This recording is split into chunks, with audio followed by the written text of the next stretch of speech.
How many times have you been in a river, a blanket caddis hatch is coming off, fish coming up everywhere, and you just don't seem to be able to catch as many fish as you think you should? Well, this fly hopes to solve that situation. What it is a floating caddis pupa, and it can be fished dry as dead drift, or it can be swung like a wet fly. What's happening in that situation most often is that the fish are taking the caddis pupa before they hatch into adults and fly away. They're really keying on the caddis pupa. So this is a way to be able to fish a dry fly, but fish it as a wet fly. This fly is tied on a Tiemco 212Y hook, which is an emerger hook, but you could also use a scud type hook, which would be maybe a 2487 or any other similar hook.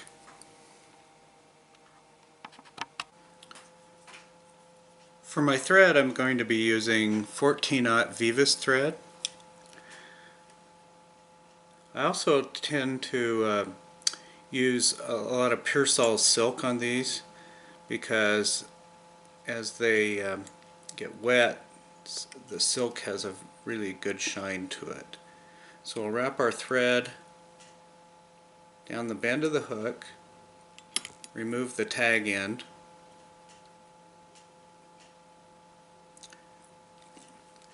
and now I'm going to form the air bubble around the caddis pupa.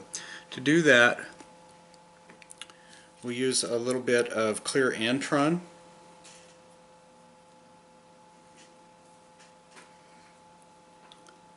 I'll take and tie that in with a pinch wrap, and then trim off the remainder. Not really going to worry about the length of the tail right at the moment, because I'll fix that in just a minute. Make a layer of thread over the top of that. And for our dubbing, this is a bright green, caddis green dubbing with Antron fibers mixed into it. Has a lot of sheen to it, so we'll get a bit and twist it on the thread. Doesn't take a huge amount. I want to leave this kind of buggy looking.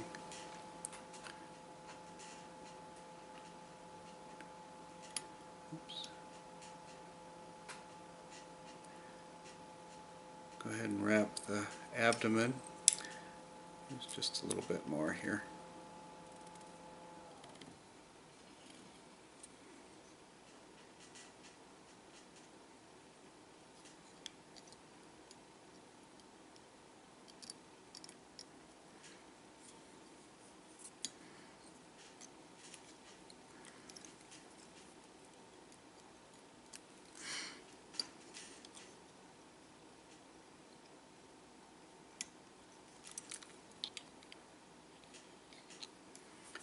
Now I'm going to go ahead and grab a little bit more of the clear Antron,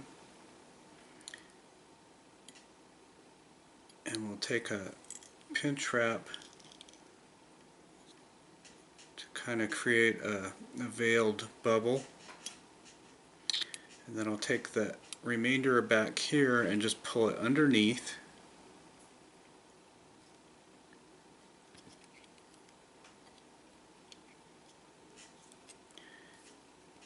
Use a few wraps of thread over the top of that. Now the thing I want to do is even up all those tips, so I'm going to take my thumb and forefinger on both hands, and instead of cutting, I'll just pinch it off so that it tears kind of unevenly.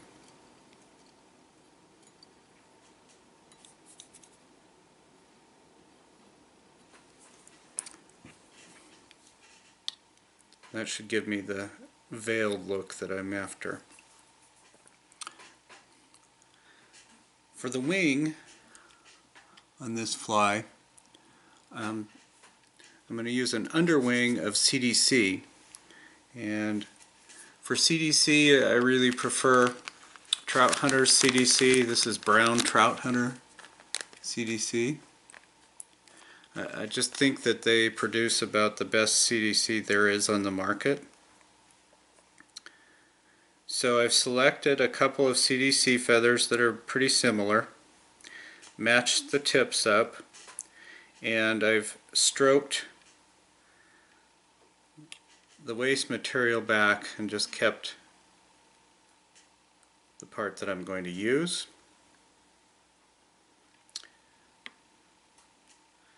So go ahead and I'll tie that in right on top of the hook. It's too long, but I can easily shorten that by just using tension with my thread and pulling the CDC.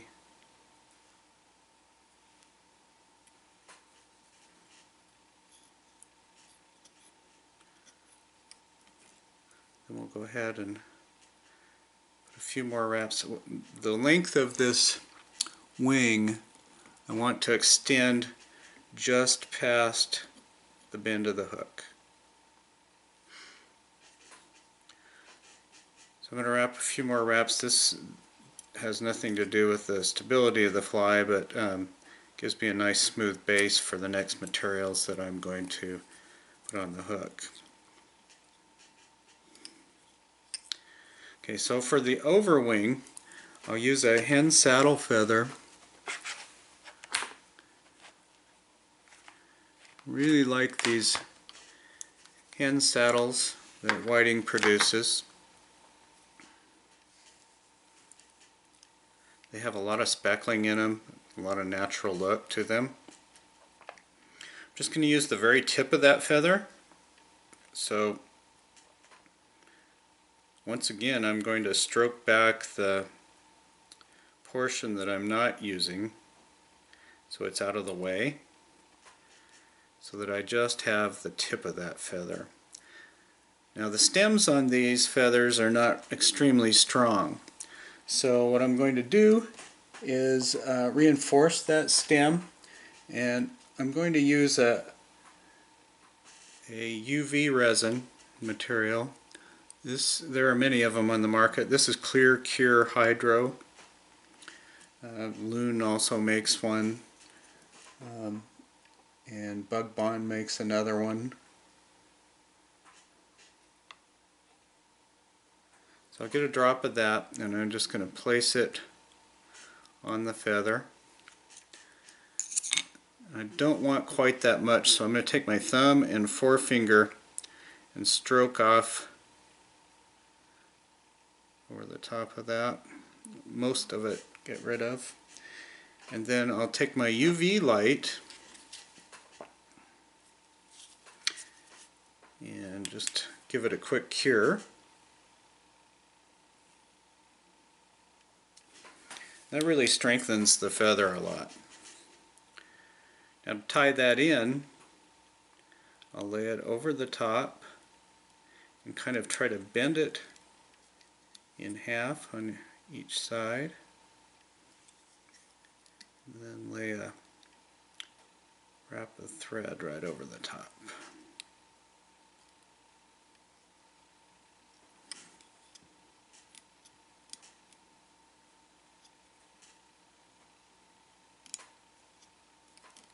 Tie that down pretty good. That gives us a nice little wing. Now I can remove the excess.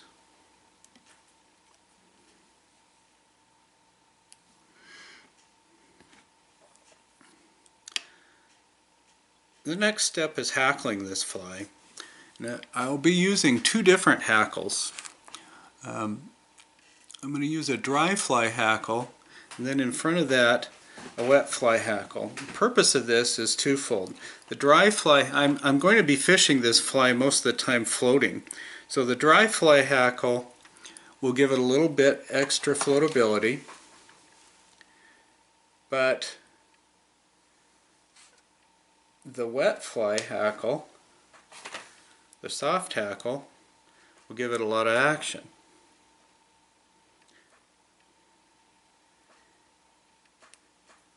And the dry fly hackle also serves another purpose. Being as it's tied in front of the soft hackle, it will keep the soft hackle from collapsing on itself, thus giving the fly more floatability and probably more action in the water as well.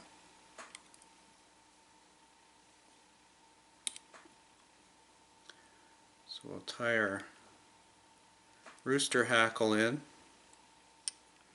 and then I'll make a few wraps forward.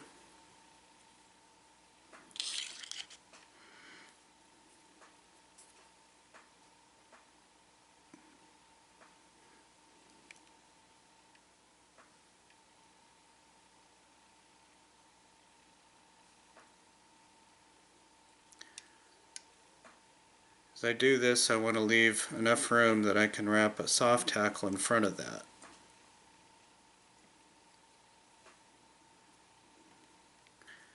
Go ahead and tie that off with a couple of wraps of thread.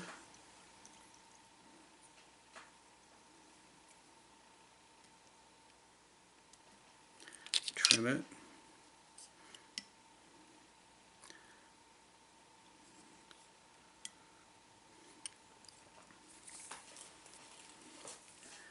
Now our soft hackle is going to be a partridge hackle, so I'll select out a partridge hackle,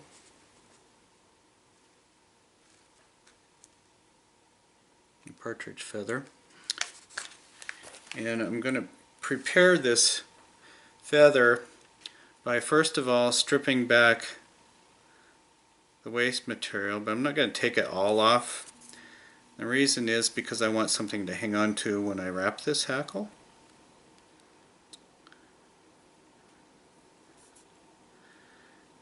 Then I'll take my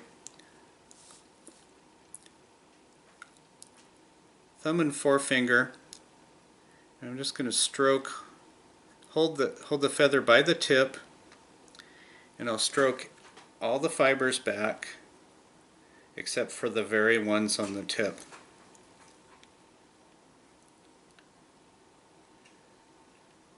It does help to go ahead and wet your thumb and forefinger beforehand.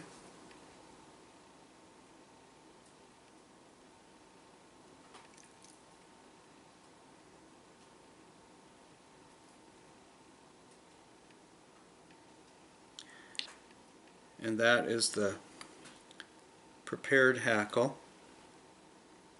Now to tie that in, what I'm going to do is I'll just take the very tip of that and catch it right in between the shank of the hook and the eye with a wrap of thread.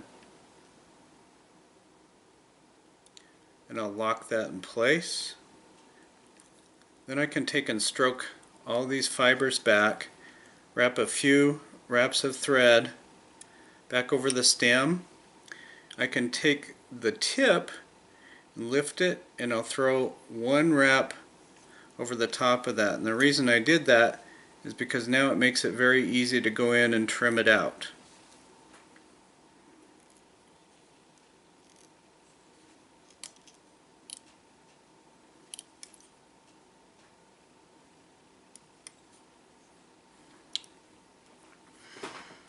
Now to wrap this forward, we need to be quite careful at this point because that tip is pretty fragile. So I'll just take and stroke all these fibers back gently, and I'll make wraps forward.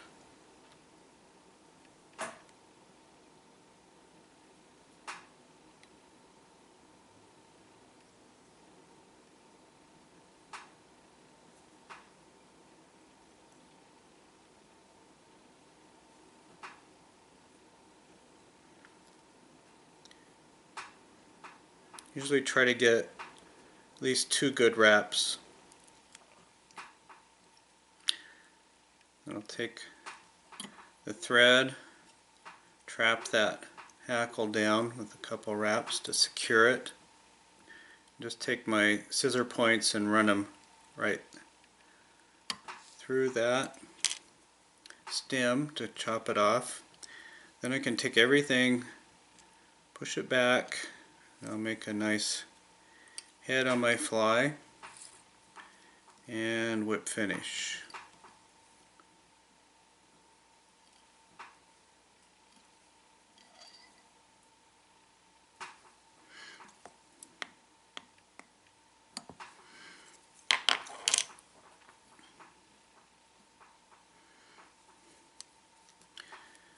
If you have unruly soft hackle fibers, you can take and kind of train them a little bit with the scissor points, just kind of like you bend curling ribbon.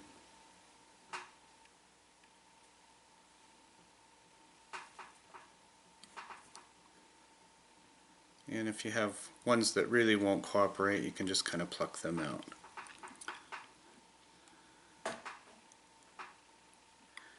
So that is the finished floating caddis pupa.